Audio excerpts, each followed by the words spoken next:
કે દુઃખ હરણી કુળદેવી અને કરણી કરને સહાય પણ જાહર જાહર જુગમાં જોગણી એ મારી પલગટ પીછળાય કુળદેવી વેળે વાત કરતી સાઈ કરતી તું સદા એ જી બાઈ પકડી બાળની ને નાપ હરતી આપદા જુગ સત્યની તું જોગણી અને કોઈ દિન ડરતી નથી પ્રગટ છતાં તું માત પીછળ વેર ક્यों કરતી નથી साक्षात तू महमाई साची गहन गतियां अपनी पैखा तुम्हारा नेक परचा वात से सिरतापनी देवी वचन आपी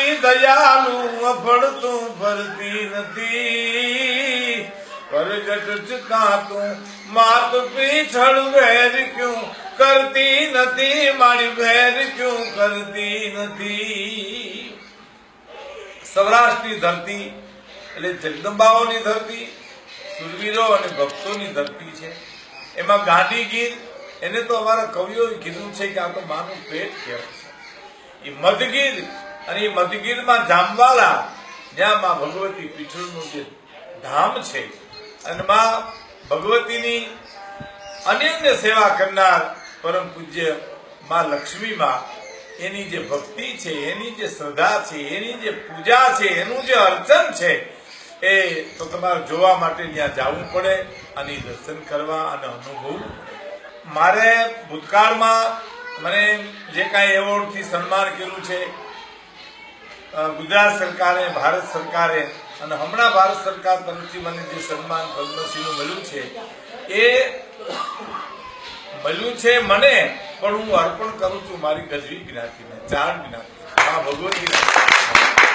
કારણ કે હું ચાર કુળમાં, ચાર જ્ઞાતિમાં જન્મો ન હોત તો આ બાબત મને મળત નહીં અને મા ભગવતીની કૃપા મારી ઉપર ન હોત.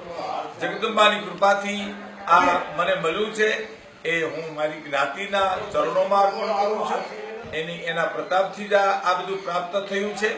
અને બીજી વાત કે જામવાળા તમે જાઓ તો માં ભગવતી જાગતી જ્યોત લક્ષ્મી આય એની જે શ્રદ્ધાની મેં તમને વાત કરી, એની પૂજાની મેં તમને વાત કરી, તો માએ એકવાર વાત કરી કે પીછળમાં જે છે એ 9 લાખ લોબડિયારીઓ અમારે ચારણોમાં કહેવાય. એ 9 લાખ લોબડિયારી ભગવતી નક્કી કર્યું કે આપણી જો કોઈ ટીલાત હોય તો માં પીછળ છે.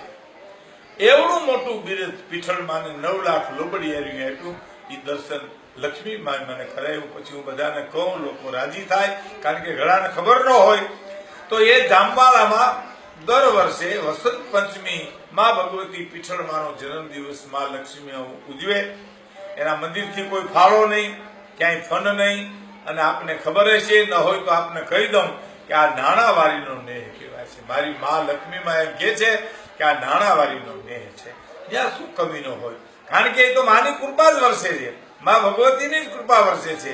સાક્ષાત જોગમાયા જ્યાં બિરાજે છે એવી માં ભગવતીનો જે જન્મદિવસ વસંત પંચમીનો 12મી ફેબ્રુઆરી દર વર્ષે ભવ્ય રીતે ઉજવાય છે. હું પણ કેટલી વાર આવી ગયો છું, પણ મારી નાદુરસ્ત તબિયતની હિસાબે આ વખતે હું નથી આવી શક્યો.